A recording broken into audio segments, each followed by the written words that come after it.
السلام علیکم ورحمۃ اللہ۔ ناظرین، آپ دیکھ رہے ہیں ہندوستان اردو ٹائمز۔ لکھنؤ کے لولو مال میں نماز پڑھنے کو لے کر تنازع، ہندو مہا سبھا کی وارننگ۔ آج کل ملک میں مذہب کے حوالے سے تنازعات کے معاملے منظر عام پر آتے رہتے ہیں، کہیں نماز پڑھنے پر جھگڑا تو کہیں ہنومان چالیسا پڑھنے پر۔ تازہ ترین معاملہ اتر پردیش کی دارالحکومت لکھنؤ کا ہے۔ یہاں حال ہی میں ایک نیا مال کھلا ہے۔ لولو مال کھلنے کے 2 دن کے اندر ہی تنازعات میں گر گیا ہے۔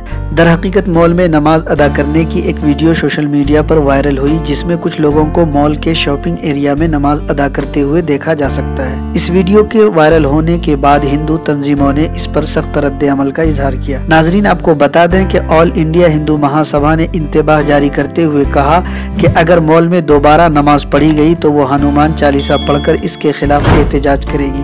اس حوالے سے جاری بیان میں تنظیم نے ہندو برادری سے مال کا بائیکاٹ کرنے کے لیے بھی کہا۔ ہندو تنظیم نے مزید کہا کہ مال کے کھلنے کے بعد سے یہ الزام لگایا جا رہا ہے کہ وہاں لو جہاد کو فروغ دیا جا رہا ہے۔ الزام یہ بھی لگا کہ مال میں رکھے گئے 80% ملازمین کا تعلق مسلم کمیونٹی سے ہے، جبکہ باقی 20% ہندو لڑکیاں ہیں، تاکہ لو جہاد شروع کیا جا سکے۔ معزز ناظرین، بیان میں کہا گیا کہ یوگی آدتیہ ناتھ کی قیادت والی اتر پردیش حکومت نے عوامی مقامات پر نماز یا دیگر مذہبی سرگرمیوں پر پابندی لگا دی ہے۔ اس کے باوجود لوگوں نے لولو مال میں نماز ادا کی۔ وزیر اعلیٰ یوگی آدتیہ ناتھ نے 10 جولائی کو ریاستی دارالحکومت میں لولو مال کا افتتاح کیا تھا۔ اس موقع پر لولو گروپ کے چیئرمین یوسف علی MA بھی موجود تھے۔ ناظرین، اس خبر پر کیا ہے آپ کی رائے؟ کمنٹ میں بتائیں، اور اگر ابھی تک آپ نے ہمارے چینل کو سبسکرائب نہیں کیا ہے تو ضرور کر لیں۔ شکریہ۔ السلام علیکم۔